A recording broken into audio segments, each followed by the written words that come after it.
Men tend to be seduced by visuals. The way a woman looks is sort of the primal way of seducing a man.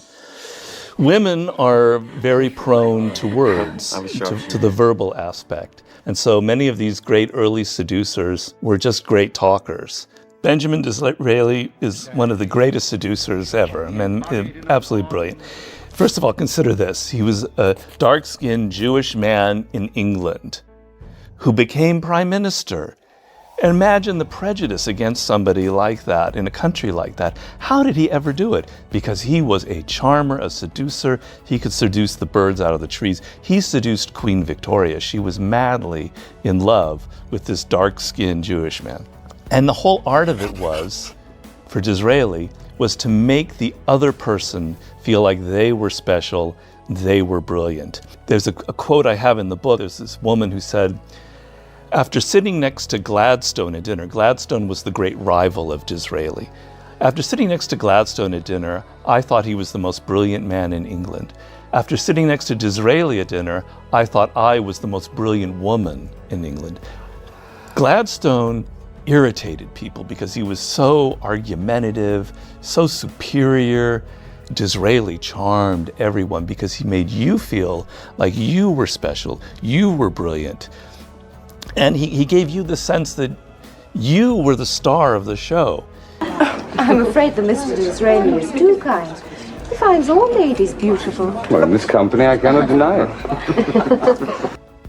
You have to know how to play the distance game. So this is the most common aspect of seduction. I'm sure you encounter it all the time. You assume that if you're always there, always writing emails, texting, phoning, being there, that this will win the other person, that you're gonna overwhelm them with your affection. And you don't realize that you're frightening them and you're showing insecurity. If you disappear for 2 or 3 days, suddenly, and it's a manipulation, believe me, it's a manipulation, suddenly they're starting to respect you. Suddenly they're starting to think of you. Suddenly they're not thinking of you as someone who's just out there to please. And the seduction, the psychology involved starts to affect them, and they start fantasizing about it. So you have to know how to create distance and absence and not always be in people's faces. There's a tactic in there called create triangles, appear to be an object of desire, which is to me one of the most powerful of all the seductive strategies you can use. And essentially what it means is if you pass by on the street of New York or Los Angeles, a restaurant that seems kind of interesting, but there's only one table that's people are sitting at, you go, maybe not, it doesn't seem that good. Then you pass by another restaurant that may not have as good food, but it's packed with people. 30 people are in there. They're laughing, having a great time, they're drinking. You go, oh, let's go in there. It's the same thing in relationships. If you see a person that has no friends and is kind of alone a lot, you're less likely to get involved in a relationship. But if you see that same person and they're in a party and all the women are talking to him and everyone is popular, he's got that kind of energy, well, yeah, I'm interested in him. Appear to be desired by other people is the lesson.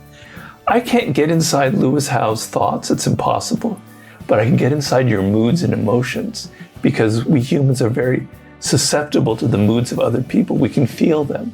So I can start to, if I'm open enough, I can understand the tone in your voice. I can understand the subtext of what you're saying, and I can pick up the emotion behind it and what you're intending.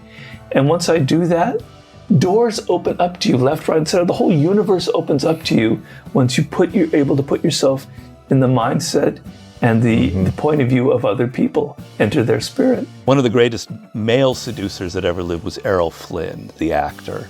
The power that Errol Flynn had, I had to study it and figure out what was the secret to his success. It wasn't really anything he did.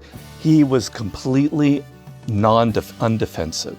There wasn't a defensive bone in his body. He was open, non-judgmental, and women would say that when you would get into a room with him, you were afraid of this guy. 10 minutes with him in the room and you lost all of your inhibitions. They said it was like drinking 4 martinis. It's because he was so relaxed that he would pass that mood to you.